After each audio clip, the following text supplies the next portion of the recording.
Shalom Bapak Ibu terkasih dalam Yesus Kristus. Apa kabarnya? Semoga semua dalam keadaan sehat.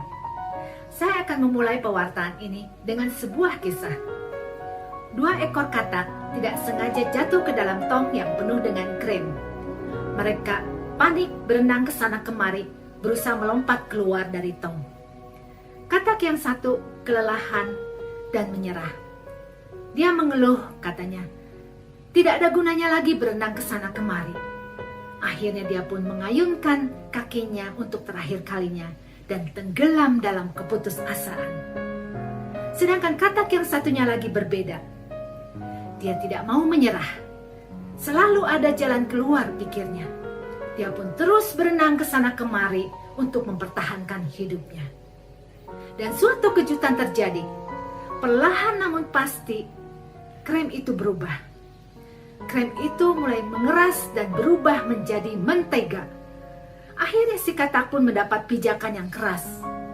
Dan hap, dia pun melompat keluar dari tong.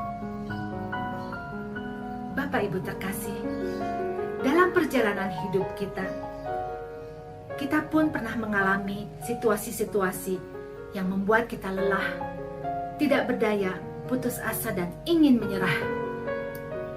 Terlebih dalam situasi sulit sekarang ini. Adanya virus yang merusak segala sendi kehidupan. Keluarga yang kehilangan sanak saudara. Kehilangan pekerjaan. Pemutusan hubungan kerja.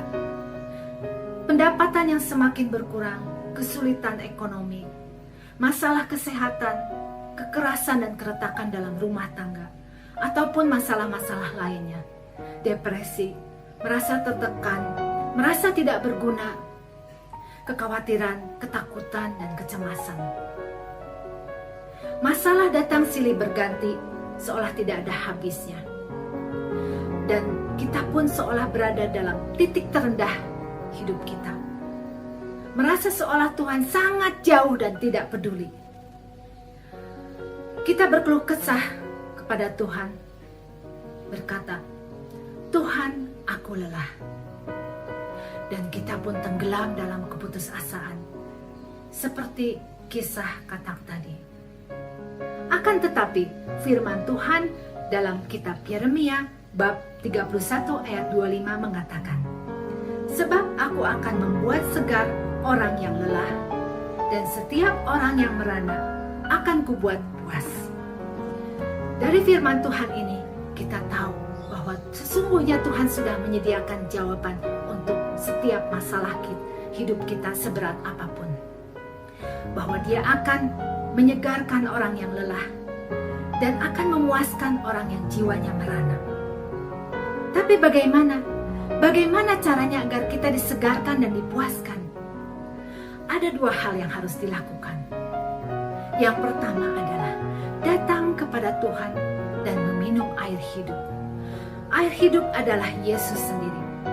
Tidak ada yang bisa menyegarkan dan memuaskan jiwa kita kecuali Yesus. Penuhi hati dan pikiran kita dengan Dia yang adalah air hidup. Yesus adalah jawaban atas setiap masalah dan pergumulan hidup kita di dunia ini yang membuat kita lelah dan tidak berdaya. Dialah yang menyegarkan, yang memberikan kekuatan kepada kita yang lelah, dan yang akan menambah semangat kepada yang tidak berdaya. Yang kedua adalah terus berharap kepadanya dan nantikan pertolongan Tuhan. Fokuskan pikiran kita kepada Tuhan dan pandanglah wajahnya. Tuhan tidak akan membiarkan kita menghadapi persoalan sendirian. Berharaplah hanya kepadanya, karena Dialah yang memegang kendali atas hidup kita. Bapak Ibu terkasih, saat ini kita sedang memasuki masa Advent. Masa yang penuh penantian dengan penuh pengharapan akan kedatangan Yesus Kristus Sang Juru Selamat dan Penolong kita. Marilah kita serahkan seluruh masalah dan pergumulan hidup kita kepada Tuhan. Tinggalkan semua kekhawatiran, kecemasan dan ketakutan. Karena Dia yang berkuasa atas kehidupan kita. Dia akan menyegarkan kita yang lelah, memberikan kekuatan dan memuaskan jiwa kita yang merana. Asalkan kita datang kepadanya, meminum air hidup, dan untuk terus berharap kepadanya, menanti-nantikan pertolongan Tuhan tepat pada waktunya. Amin. Tuhan Yesus memberkati.